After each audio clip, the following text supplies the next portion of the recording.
बर' थुनलाइ आफादनि जोनोम 1952 मायथाइयाव, बिनि उनाव फैनानै दुलाराय बर' फरायसा आफाद आरो पिटिसिनि जोनोम। दा बे आन्थोआवनो जोनोम जादोंमोन आरो बिनि गुबै थांखिया जाबाय राजखान्थि मोनथाय। पिटिसिनि खामानि मावनाया राजखान्थि मोनथायनि थाखाय बिथांमोना मावदोंमोन। नाथाय दुलाराय बर' फरायसा आफादनि जोनोम जानाया राजखान्थि मोनथायल' नङामोन।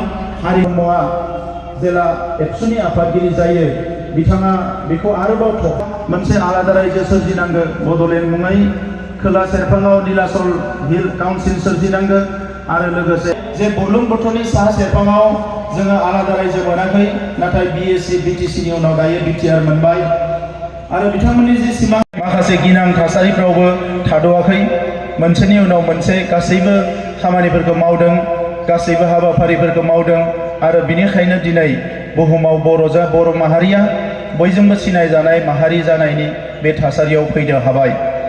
बड'फा उपेन्द्रनाथ ब्रह्मनि जे सिमां, बियो मोगथाङाव महर मोननो थांगासिनो दङ, बेवहाय जेबो सन्देह गैया। मानगोनां रायजो राजा नोंथांमोन, फारसेथिं नायोब्ला दुलाराय बर' माहारिया सा सानजा भारतआव जेसेबां ट्राइबेल माहारि दङ, बयनिख्रुइबो बांसिन सुबुं अनजिमा थानाय जोंनि माहारियानो। नाथाय बांसिन सुबुं अनजिमा थासेयावबो जोङो नांगौ समाव जोंनि राजखान्थि मोनथायखौ मोनफुंनो हायैनि थाखाय जोङो मालायजों नेवसिजानाय, थगायजानाय, गादबजानाय बे थासारियाव थानांदोंमोन। आरो जोंनि सुथुरफोरनि साननाया दाबो सोलायाखै। एफा एनैल' बिथांमोना सोलायदों, नाथाय दाबो बिथांमोना जोंनि फारसे जि गाज्रि साननाय, बियो दाबो माखासे सेक्सननि सुथुरफोरनियाव दाबो दङ। दा बेखौ जों मालाबाबो बावनो हानाय नङा, जायनि थाखाय गोलाव सम सोमावसारनायाव जोंहा 5,000सो सुबुङा जिउ गारनो गोनां जाबाय। दा बिनि थाखायनो नैबे समाव जोङो जोंनि थांखिखौ होसोनो थांनायाव जोंनि जि जारिमिनारि बाथ्राफोरखौ जों मालाबाबो बावनांनाय नङा, जों बेखौ अरायसम गोसोआव लाखिनांगोन।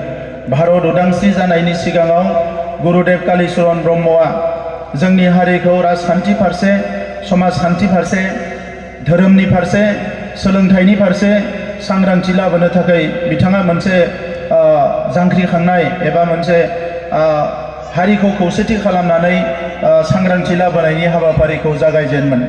बिथांनि उनावनो जोंनि माखासे लिरगिरिफ्रा बिबार मुगा अलंबार मुगायाव मालायनि स्क्रिप्टफोरजोंबाबो लिरनानै हारिनि